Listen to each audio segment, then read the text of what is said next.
Good morning, ladies and gentlemen, and a very warm welcome to the second webinar in the F-Secure row of webinars related to particularly the GDPR introduction in very few days from now. So now this week is truly the week of realization of GDPR across Europe. As such, the webinar title today is Quantifying Security Breaches when GDPR goes live. We will start in just a very brief moment. Still, we see a number of participants joining. Meanwhile, though, let me just go to a bit of the practicalities and talk about who are going to be hosting this. So my name is Michael Dahl, and I am in charge of sales in Nordics in terms of our software solutions and also our consultancy solutions. I will be flanked by a couple of my colleagues, which I will be introducing in a short moment. But maybe just to take a few of the practicalities. So we aim at having a run time of about 60 minutes for this call. You will see that as of just now, you are muted, all participants. However, there's a good chance of throwing your questions in the question window or the chat box, and we will be monitoring this and conveying those questions along as we go. And also we will be opening up the voice channel at the end of the call in order for everyone to join in and share their reflections and questions as such in the Q&A, which is planned for the last 10 to 15 minutes of the call. So who are talking today? In addition to me, we have two very senior gents. We have Jarno Niemelä, who is going to be showing exactly how does the breach happen, what are the commands that typically the advisory would be utilizing in order to breach the network and moving around the network. Second, we have Roman Hernandez, who would be talking about what is the extent, how to minimize damage from this, and what type of costs are we looking at in terms of such a breach. And as said, finally, we will round off with a Q&A where we will be discussing and reflecting on these themes. And most importantly, that is really why we're having this webinar here, is for you to engage, for you to unload your questions, reflect together with peers across the Nordic region, as we are having participants from all the Nordic countries in this call just now. The last part of practicalities is maybe also to mention that we will continue this webinar round and series after the summer holidays, and we would have a scope for that next one to have a case study on a company, how has the implementation of GDPR been, and the first months of GDPR in the company. So really reflecting very practically how the first period of GDPR live has been. However, before we go to Jarno, let me just recap maybe a few thoughts as an introduction why we're talking so much about detection and response these days. Just a couple of years ago, we would be talking much about endpoint and perimeter protection. Now, however, the discussion is very much about detection and response and how to detect breaches and how to respond to these rather than only be preventing them. So just to reflect on why is that? Because as anything that we touch as human being and living species, we are under constant evaluation. And as such, this also happens in this area of business, of course. Now, we've seen an evolution happening during a long time from zero-day malware, ad-based, drive-by downloads, mouse hovering malware exploits, and in particular injected malware. Many of these would somehow be either detectable via their hash value or by their heuristic analysis and behavior as such. Now, obviously, as we know, this has changed significantly. And one of the drivers why this has changed is particularly the injected malware and what we would typically call or rename as fileless malware. So let's just try and understand what is that all about. One of the drivers and the Eden's garden, many may say, the tools of PowerShell and Windows management instrumentation, because to any administrator, this is truly magnificent tools to engage in a network, execute on all the desktops needed, whatever updates and changes in network needed can very efficiently be done by these tools. Now, the downside to it is that it is as such, as powerful as they are also very subtle in the way the commands are working. And this obviously makes it an extremely powerful tools, but it also means that whatever there would be any malware or fileless attacks using these tools, they are very difficult to detect. Typically, when we would have malware injected into either PowerShell or WMI scripts and tools, this is so embedded that no one is able to actually tell any good actions from bad actions. And this again means that it's extremely difficult to detect, is this actually the administrator engaging and executing on various commands, or is it someone else doing such? Hence, this would mean that any malware injected or malicious commands executed in this way would typically stay below the radar of traditional preventive tools. Let's just reflect on the event that we've been hearing so much about and everyone has been talking significantly about, the NotPetya outbreak that we saw just a year ago from now. Now, if we look at it, so the initial vector of spread was the MeDoc, which is the official Ukrainian taxation software system. Now, as we know, this was where this all started, that all companies in Ukraine are mandatorily using this solution. And those companies that were affected by NotPetya, they typically received this latest update from MeDoc, which was distributed by the official update channel. It was officially signed by MeDoc, so no one could possibly see that this was not a MeDoc update. Very often we would see that the network clients that were eventually impacted and infected, they were patched and up to date as such. And obviously utilizing the Eternal Blue exploit made this a very aggressive way of spreading within the networks within those infected companies.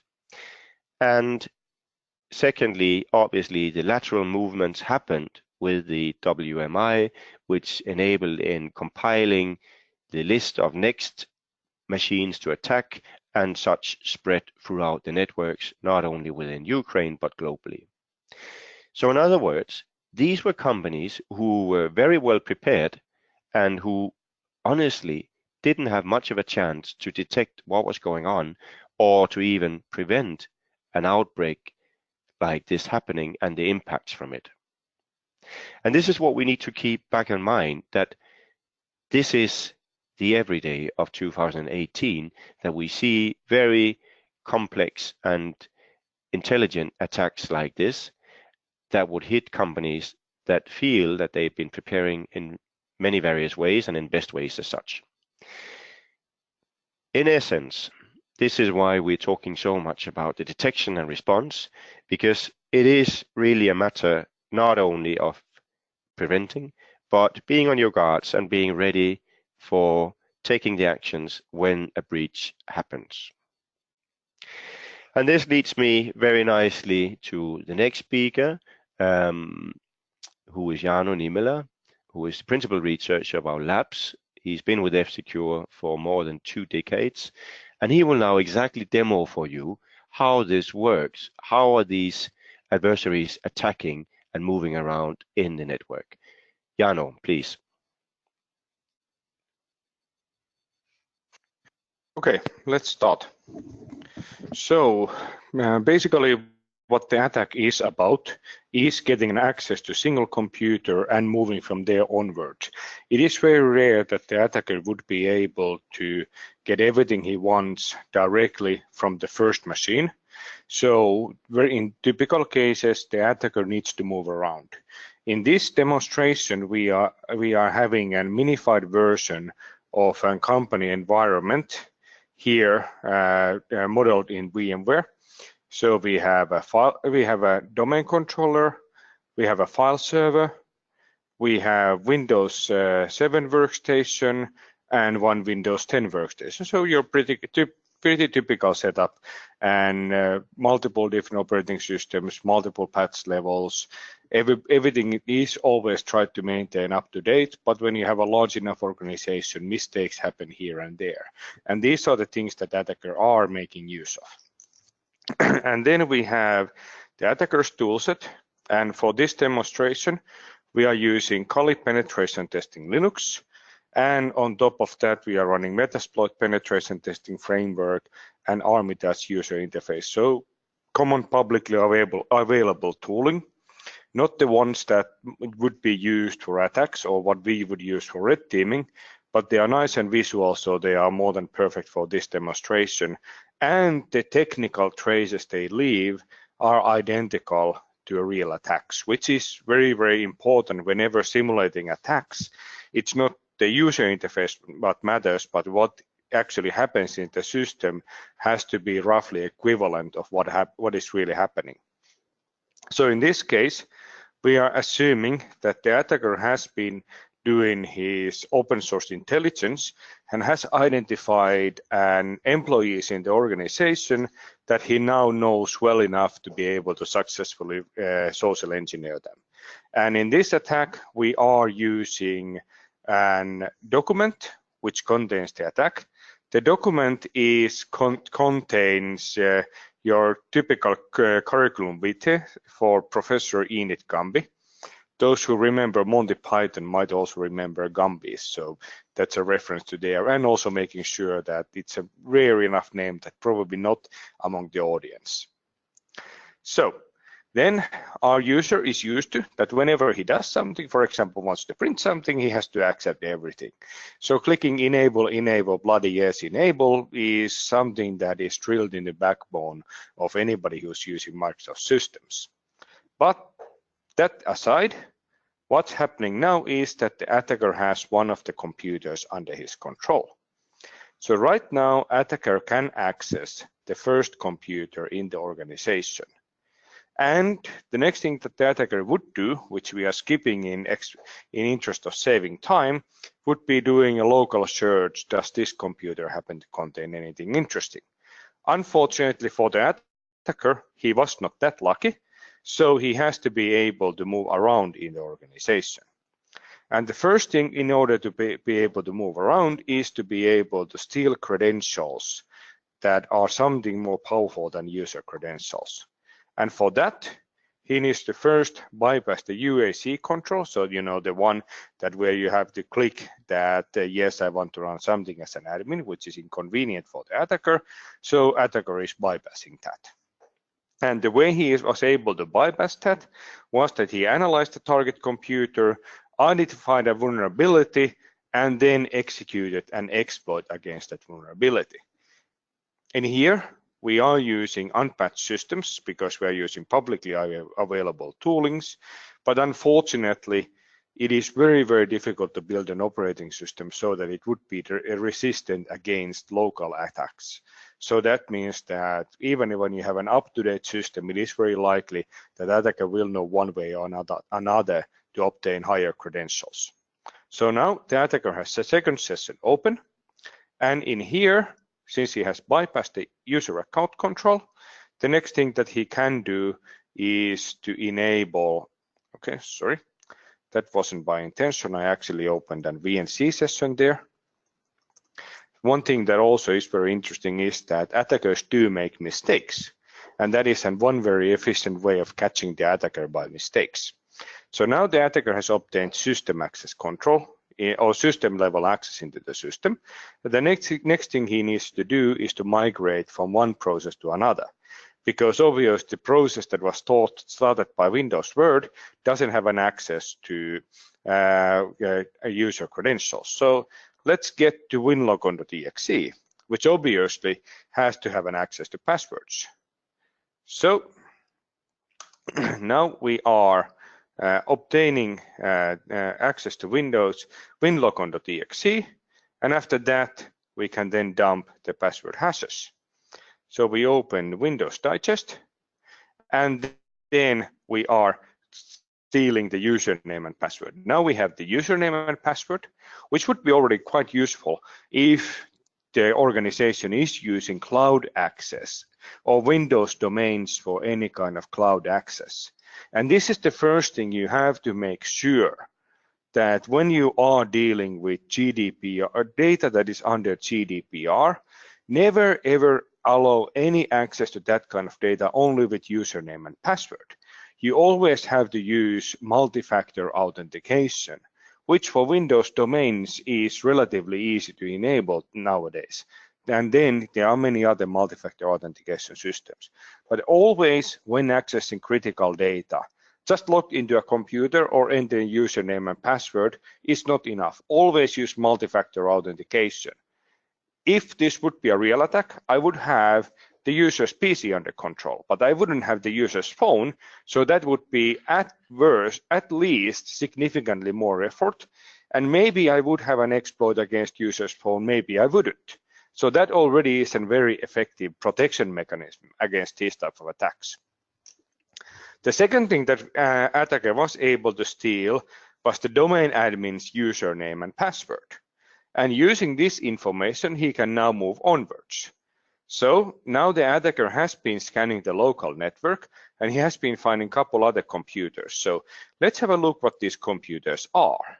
So the first thing that attacker does is to see, can I see what other computers are in the network?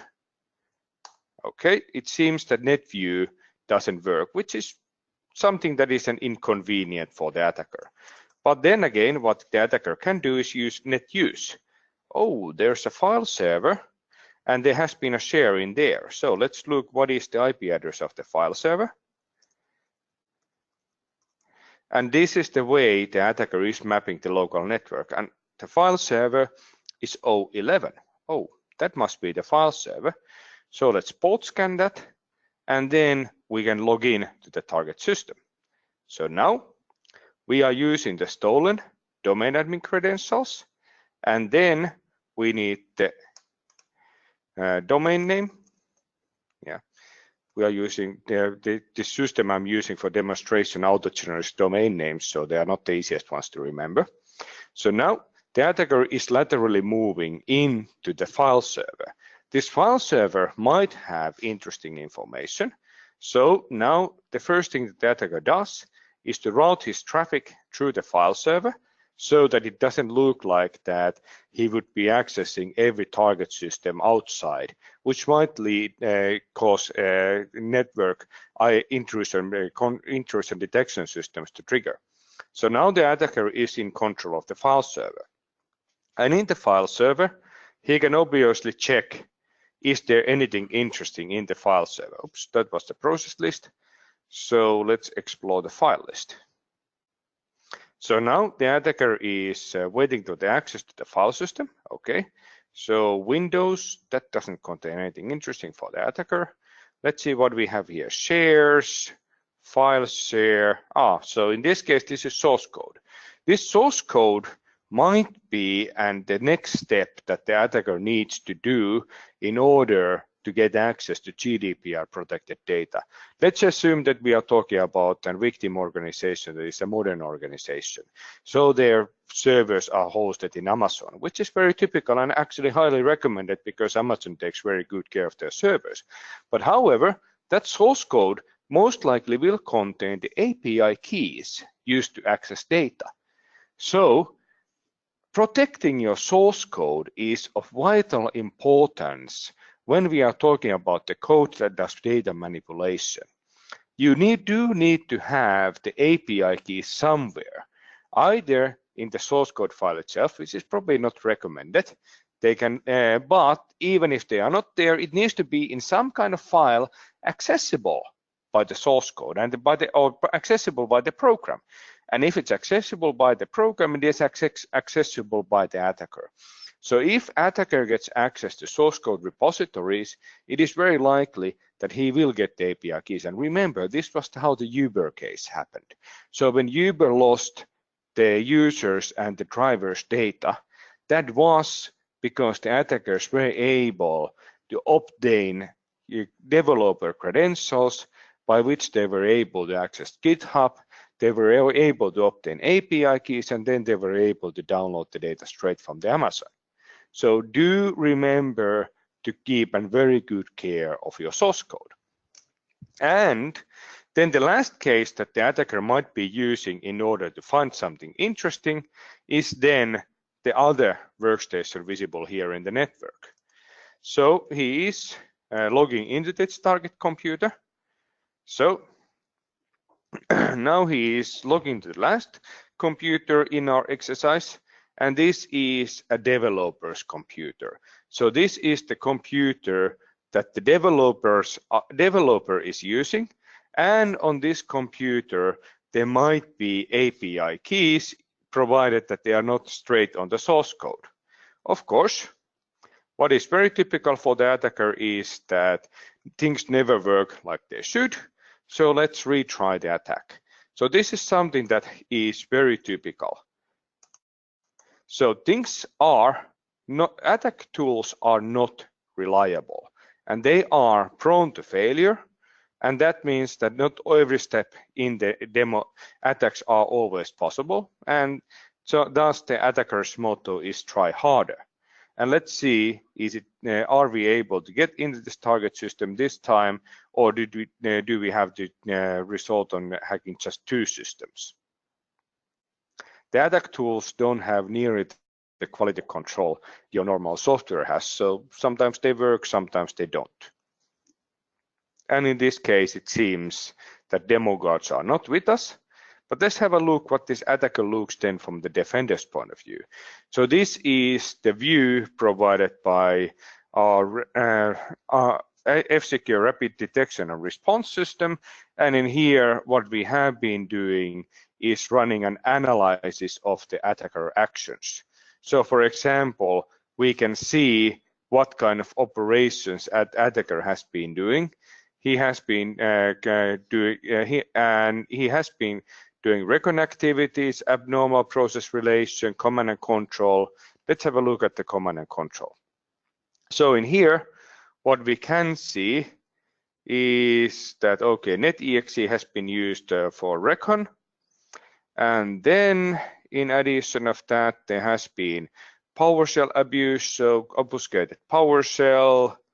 And then we have more information. Attacker has been relatively busy, and this is something that is very interesting because for what looked as a couple actions for the attacker is actually a significant number of operations that happen in the background. And this is how you can detect the attackers when you are able to observe behavior and when you are able to analyze the context. On traditional endpoint protection software, many of these things could not be alarmed because, for example, Windows VUSAX is Windows Update standalone installer. And yeah, hey, can you really alarm about using installer? But then if the attacker has been building a cab file and installing it with Windows Update standalone installer, this is not a normal operation pattern, and this is one way of doing a previous escalation in the target environment. So being able to do rich analysis on the data is very important. And then when we look at the end, we can see where it all started. Microsoft Office launched a Windows process that is used to execute further code. That is not a normal behavior of Microsoft Office component, in this case Word. And from there we can see that this is where the attack started. And in addition of that, we also were able to identify that there was a remote control using the Metapredator protocol, which is a part of Metasploit. And this is basically how you can reach these. So from the GDPR purposes, this serves two purposes. First of all, you are supposed to get this alarm quick enough so you can kick the attacker out before he's able to access critical data. And even in case if attacker is able to access critical data, one of the requirements of GDPR is to be able to prove that you have been doing your due diligence in protection. Remember, GDPR doesn't mean automatic fines when something bad happens. It will mean fines if you have been complacent and something bad happens. And this is one thing that is very important. Being able to demonstrate that you know what happened, and even if you were unable to protect, you at least have a visibility of keeping the authorities happy. So this is my part of the demo, and I will be handling onwards.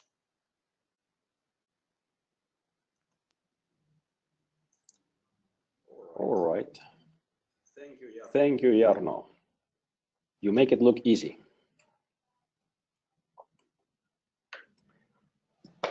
All right, so let's continue from what Jarno showed and highlight some of the points that we just saw. So we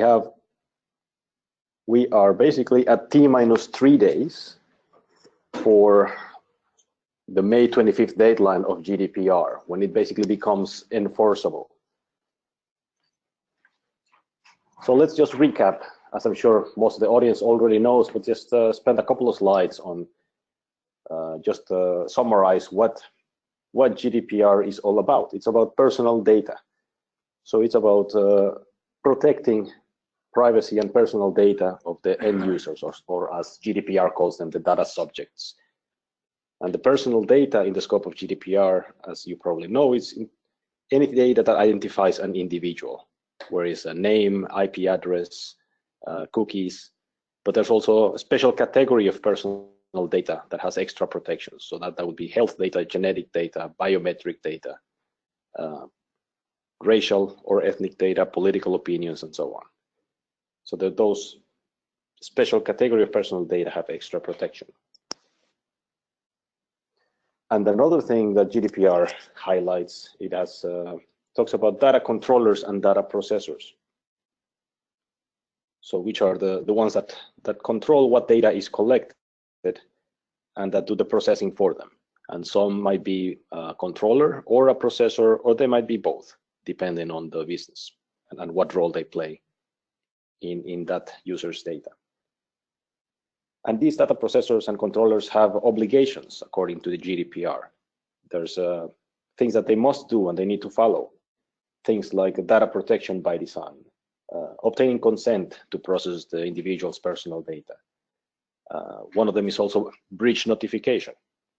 And this will be the focus of today's webinar. So quantifying breaches and the breach notification, and why it's important to detect these activities so you can do this early, not just from the compliance point of view, but there's also multiple reasons why you want to have these capabilities and do them early. So before we go into that, what is a data breach? So GDPR defines it as a breach of security leading to the accidental or unlawful destruction of personal data. Not just exfiltrated, but also just having access by an attacker to personal data. That is a data breach. And what is the difference between a data breach and a security incident? So we have a lot more cases of security incidents that don't necessarily end up in data breaches. So that's basically when the network can be compromised, but no data was actually stolen. That is not a data breach. That just qualifies as a security incident. And there's It's an important difference because then, according to the law, it doesn't have the same requirements for notification, and of course the costs are much different. So this makes it essential to know when a security incident happens, what actual data was accessed. Was there any breach of personal data? And there's some very alarming numbers on this. So if you think about what Jarno just showed, it was very easy for him, just a few minutes, to get into a network and exfiltrate usernames and domain credentials and go to the file share and start looking for interesting things there. But in reality, in the average, it takes 100 days for companies to detect a data breach. And in some cases, it's a lot longer. The attackers might not be actually finding anything interesting in the particular endpoint where they first attacked, but that doesn't mean that they will just go away. They will stay there and look for something interesting to come. And if you think about the costs as well, the longer this breach goes undetected, the more it will cost in the end. So if we look at the attack lifecycle, or otherwise known as the kill chain, you have activities, as Jarno went through them, for the recon, figure out where is the entry point, where can I attack? Okay, in this case, let's do a phishing attempt. Weaponize. You create a customized Word document with macros that targets a particular user. You emailed or make that available to him. Someone will open it. That's something that is guaranteed, that someone will open this kind of file in organizations. And then the preventative actions play a role at this part. So when you actually open that file and run the exploit, or in this case, the macro, and from then on, this is where detection and response comes in. So when the attacker tries to be able to gain persistence, to be able to go to the file share, be able to connect back when needed, and all of this might not actually involve malware as such. So as we saw from Jarno's presentation, attackers are using the tools that are already there available in the system. So they will leverage WMI, they will leverage PowerShell, they will leverage the tools that are there, which make them indistinguishable from actually network administrator or administrator work. So that makes it a lot harder to be able to differentiate between an attack and kind of regular administrator operations. You need to know how to distinguish these ones.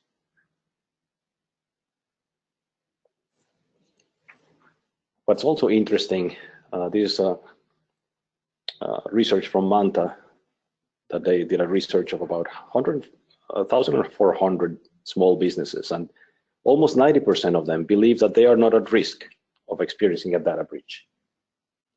But the reality shows otherwise. And then they might not invest in being able to react to a breach as they should, and then the costs are eventually higher. One thing that most people don't realize as well, that they might not be the final target of an attack. Why would they be interested in my small company? But hey, if my small company is a supplier to a bigger one, which is a bigger target, you might be actually the target of a supply chain attack. They're after your customers, after your partners. So in terms of GDPR, the data breach notification, that's talking about basically Articles 33 and 34, specifies very, very specific requirements in terms of notifying within 72 hours of a data breach, notifying the data subjects and the data protection authorities that this happened. That means that you need to be able, like we showed, like Jarno went through, to that a breach happened, that there were adequate processes and prevention mechanisms in place to prevent that and to notify them. And as you saw from the solution that Jarno was showing, which is the rapid detection and response, you are able then to see the activities that the attacker was doing and react and respond quickly. There's also F-Secure offers the managed service of rapid detection and response service, which is basically There are security analysts doing this for you, monitoring your network for such a thing, and alerting you within 30 minutes that this might be an attack. So the ability to react quickly is essential in these cases.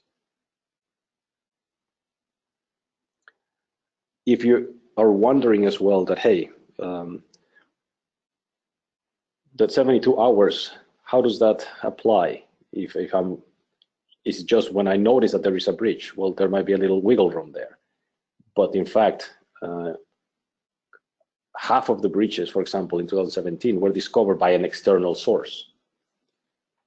That means that you lose the ability to control when you need to notify this. So this generally has been law enforcement, for example, or it can be card companies or banks notifying you that, hey, there has been this breach. We noticed suspicious activities on your transactions. Or it can be even the attacker bragging that they were able to compromise you. After this, the clock starts ticking in terms of GDPR. So that means that you need to have controls and mechanisms in place to notify. Are you ready to be able to do these notifications in that period? There are yes, there are some fines associated with this, but as Jarno mentioned, there's different infringements. So the level of fines can also be decreased significantly if you have the mechanisms in place to control and to mitigate these threats. There are different infractions on the actual breach itself, different ones if you didn't have any controls. If you don't notify the data subject, there's a different one than notifying the data protection authority. And notifying the end users, the data subjects, that's also quite a costly thing. So you need to build up databases. You need to figure out who do you need to notify. And first of all, you need to know within this 72-hour period what data was affected. Is it personal data? Do I need to notify? And who do I need to notify? So that's a lot of information, a lot of things to be ready for in just 3 days. Some numbers from the Ponemon cost of a data breach study from 2017. They measure the average total cost of a data breach globally was about 3.6 million. So that includes quite a lot of activities, like I said, building up databases to know who do you need to notify, engaging forensic experts, outsourcing the support, providing free credit monitoring in some cases. And of course, it includes the value of customer loss. Customers that you lose reputation against some customers in terms of they don't trust you with your data. And also the average cost per lost or stolen record was $141. So the more records stolen, the more costly it is. This was done about 419 companies across 13 countries. And other interesting points here were, of course, the more records lost, the higher a data breach will cost you. They also highlighted that the faster the data breach can be identified and contained, the lower the costs will be. And having tools and mechanisms for incident response, like incident response teams, having that process defined, what happens when there is a breach, who do you notify, having all that part of your process so people are ready to act when it happens. And the use of encryption drastically reduces the costs of such an event. So as all cybersecurity, it's always a process, not just tools or a single solution, but rather a combination of multiple things. So there's both areas on the prediction and prevention, which is your endpoint protection and ways to security training, having hygienic security practices. There's multiple things you can do to minimize the possibilities of an attack and the infection. But also there are similar things to do to prepare for when a breach does happen. So that would be abilities to detect and to then respond to the breach. So in summary, it's a good practice to have these tools and think about these things beforehand and be prepared for when actually breaches does happen, to be able to submit to this 72-hour period. And as GDPR says as well, just not having adequate detection capabilities can be considered an infringement. So in general, just be prepared. If you want to read more about how F-Secure can help you at the different parts of complying with different aspects of GDPR, just go to fsecure.com/GDPR to learn more. And I think that's it basically from my part. We would be open for Q&A section. If there's any questions online, we can answer now.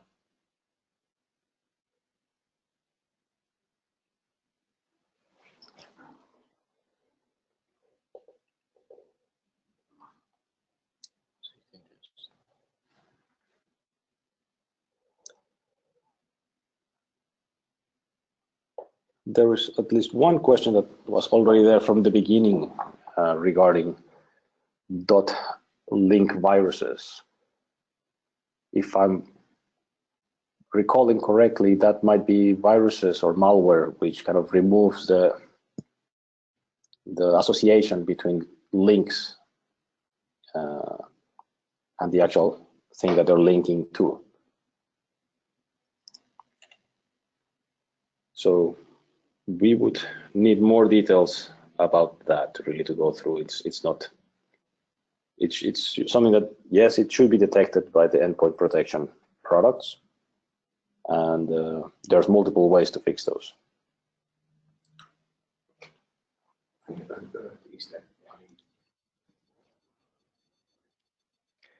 And Roman, maybe to add here, so certainly also we have the opportunity of for any of our customers, obviously, and outsiders to upload to our labs any file that they would send that we would want to be analyzing and investigating further.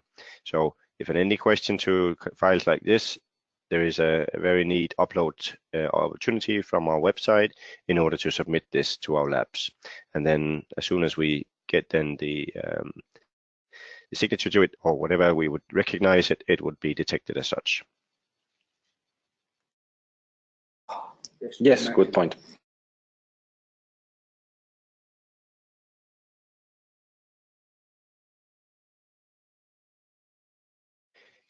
Jarno, also to ask further to you. So just to understand, so the perpetrators here who would be making their way to the network. So we've spoken about the kind of companies that they're addressing, and I guess this is kind of working in the same sense as when you look at people who try and attack banks and so forth. So the bigger the banks, the more measures they would have to defend themselves against any attacks. And this also would mean that with the extent of defending mechanisms, the attackers would typically see themselves moving down the ladder as such to attack companies which are early in this stage of maturity, or which will not have the kind of budgets to engage and not having the experience of defending themselves. Is that so, Jarno, in your view?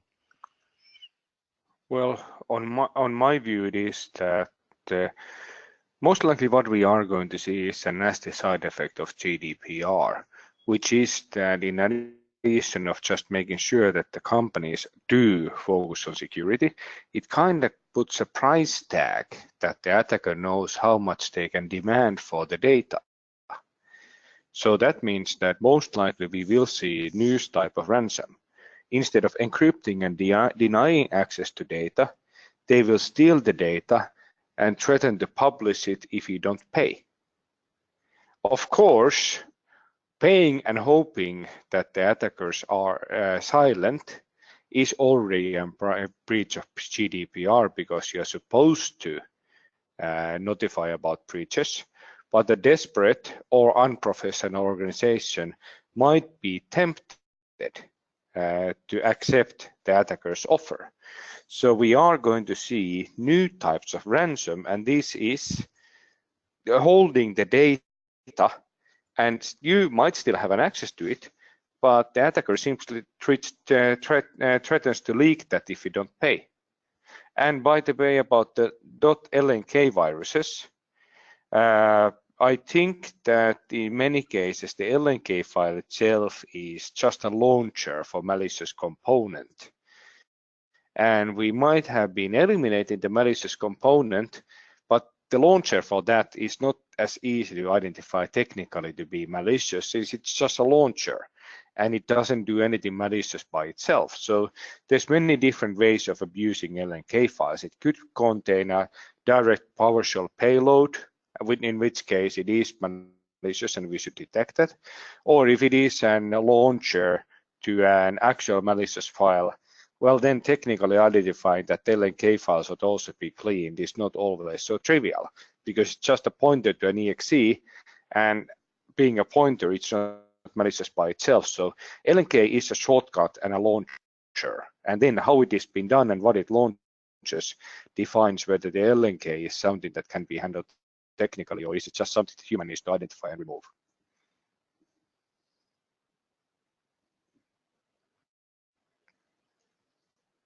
Very good. Other questions? Furthermore, so we have one question from Adrian here, and that relates to the F-Secure GDPR tool, whether this would be installed in every station, every client, and there would be a centralized cloud control.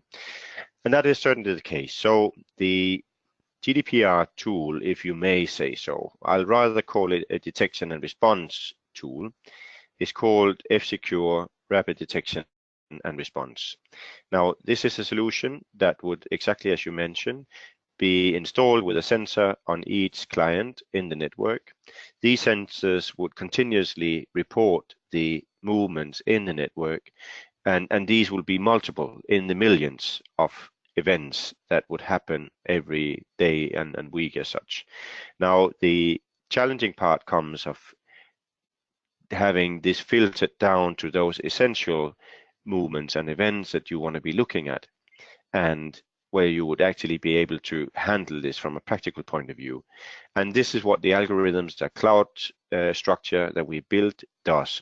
And as such, that would then eventually show you in a graphical overview what are those events that you want to be looking into, describing what has happened, and you would then either be able to set up automated policies stating that, okay, when this happens, we are very certain that this is a malicious lateral move in the network, and as such, we would immediately isolate that individual client or the cluster, part of a cluster of the network, in order to minimize the damage as such. Alternatively, it can be a manual function so that it would be possible to see that this has happened, you will be alerted, and then you would make your own investigation and actions from there.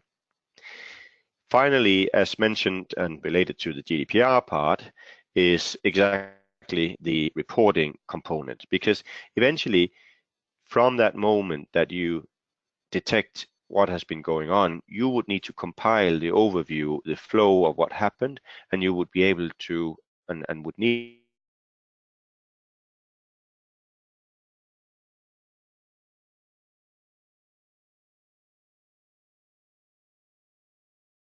walk us through in 1-2 minutes the client GUI here of that tool, just to make sure that everyone has a clue on what does this do and what are the essence of it. So please, Roman. Sure.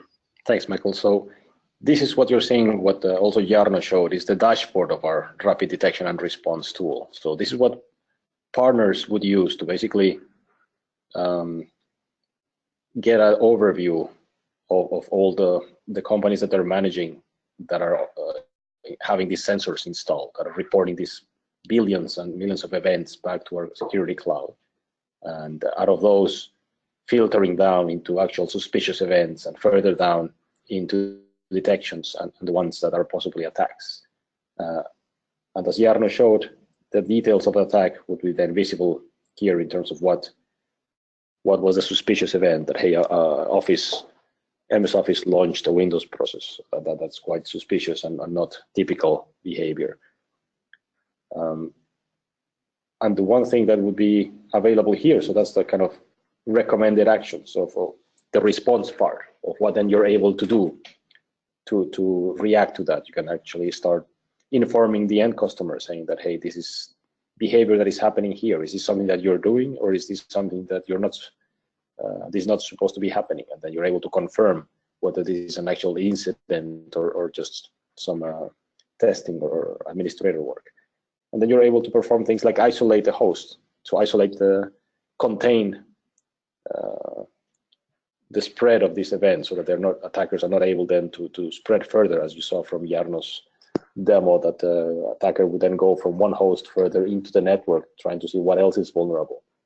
The sooner you're able to react to this and isolate the host from the network, other than to F-secure tools and services, then you're able to contain this from spreading further. And in a nutshell, this is what we're able to do with this tool and service. Very good, Roman. Thank you so much for just sharing that overview with us. And in essence, this is really what we see that we can offer on this side here, and having that capability of overviewing, controlling, and taking actions. With that, I would ask if there's any more questions, as we will be wrapping up in just very short time from now. What we've done here is really to try to give you more insights to what are the attacking patterns and why is it such difficult for, say, traditional or solutions to detect this, and why this is that we must expect, and any company should be expecting, that attacks will happen. Mind you, these tools that we've seen in use have been developed by governments, not by individuals, not by hobbyists, but by governments, where these tools have been leaked out in the public, and they've been grabbed up by other attackers, criminals, who have then been using these tools incorporated into very malicious and very advanced packages. And we certainly see that the pattern of attracting this kind of information, building on top of that, is just going to increase. So in essence, this is a world that we rather don't want to believe that we can only prevent and rest assured, but it will be a matter of trying our best to prevent, but certainly having in place the mechanisms and the tools to monitor and to take actionable decisions when we've seen a breach has happened. And finally, being able to report this and being able to communicate to customers and to the government as such, in order to comply with GDPR regulations. And I would say even more importantly, to the own reputation of your companies and towards the customers, to make sure that we wouldn't see this kind of devastating situations that some companies have been experiencing during the past months. And this has significant consequences, as we are very aware of. Very good. With that, and seemingly there would be no more questions, I want to thank you so much for listening in this 55 minutes now. So let's be efficient about this. Let's wrap it up, and please keep an eye out for the invitation for the next webinar that would, as said, be hosting a case study on how was then finally the GDPR rollout for an individual company, and what were the findings during those initial weeks after the launch of GDPR. And we'll be more than happy to share that with you, so that you again would be able to reflect and engage accordingly. As such, thank you so much for listening in, and I wish you a continuously great day. Thank you now.